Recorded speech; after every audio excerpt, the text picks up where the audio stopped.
Hi guys, welcome to the TvP Diamond video. We're going to be taking a more specialist approach from this point forward. You can kind of see from the Platinum video that you can't really use the same build against each race anymore. So we're going to be working on a build here exclusively for use against Protoss players. And even though this is a Diamond build, when you get to High Diamond, generally that seems to overlap with low masters, so I would suggest moving on to the master build video as soon as you're in the top 8. That said, we're going to get started into the game here. This is just against a computer opponent on one of the new maps, just demonstrating the build. If you take a look at my hotkeys in the beginning here, you'll see something that I've done since the bronze build, but I haven't really went over yet. In the very beginning of the game, I don't just hotkey my command center, I also do a backup hotkey on my command center, number 6. I also hotkey 6 workers to 4, and I hotkey 1 worker to 1. What this allows me to do is, if I get scouted, like a scouting probe comes into my base, instead of having to go grab a worker, I can just press 1 and hook him onto the probe right away, without any delay, and that minimizes the risk of losing a worker to probe harass. I have the 6 workers on a separate hotkey as well, in case I need to pull SCVs really early due to, say, a cannon rush, proxy gate, 6 pool, basically cheesy shenanigans, and throughout the game I update number 4 with whatever SCVs I intend to be pulling at that time of the game.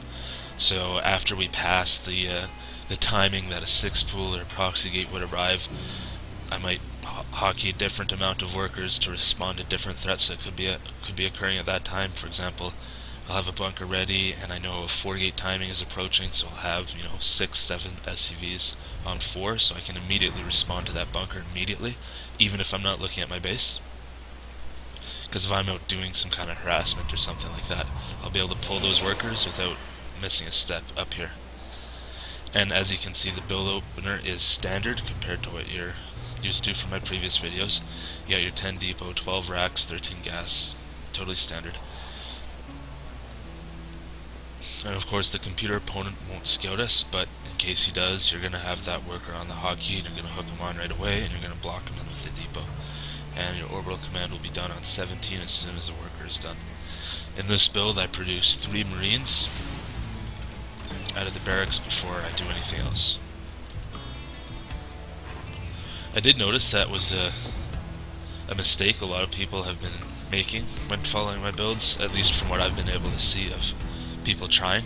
They don't make enough or make too much marines out of their first barracks. You gotta be really careful, because if you produce an extra marine, it really affects the build.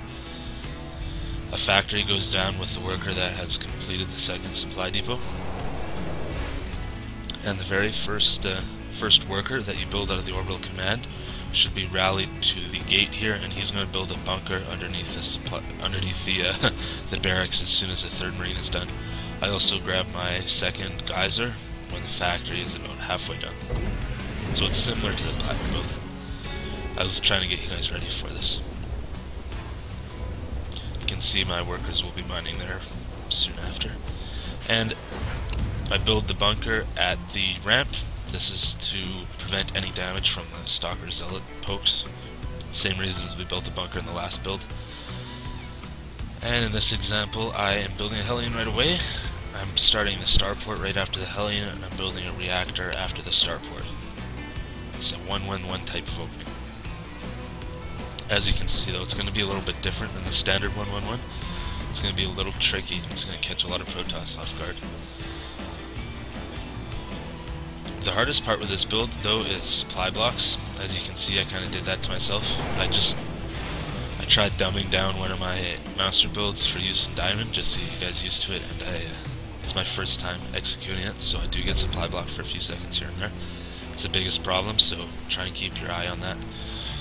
As soon as the starport is done, you're going to be building a tech lab right away. And just try and continue to produce some marines and hellions out of your production facilities here, while continuing worker production as well. As you can see, we haven't scouted or anything. This build is well designed to hold any type of threat, including 4 gates, 3 gate pressures, even a proxy robotics facility, like this is one of the strongest things you can do. The only thing I think it'd be weak to is, to some degree, a blink all-in, and to some degree a void ray all-in, because you'd have to switch to Vikings. And as you see, because you're at this level now, you'll actually have to change your unit composition with the production facilities you have in order to combat what your opponent is doing.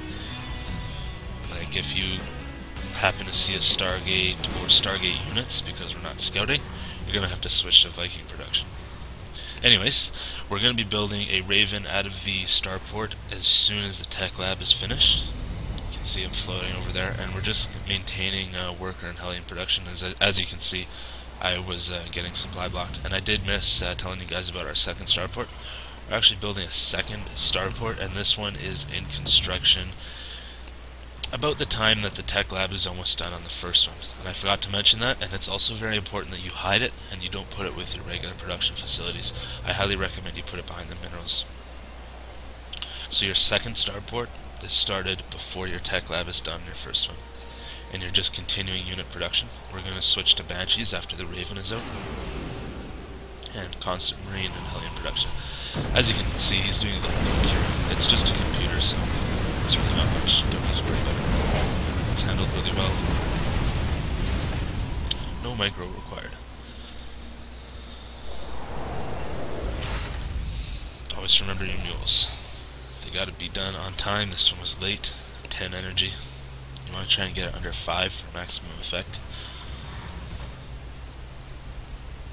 Constant production. We're gonna be attacking here shortly, in around 1 minute, as soon as we have 3 or 4 Banshees. And as you can see, I get supply blocked for another few seconds.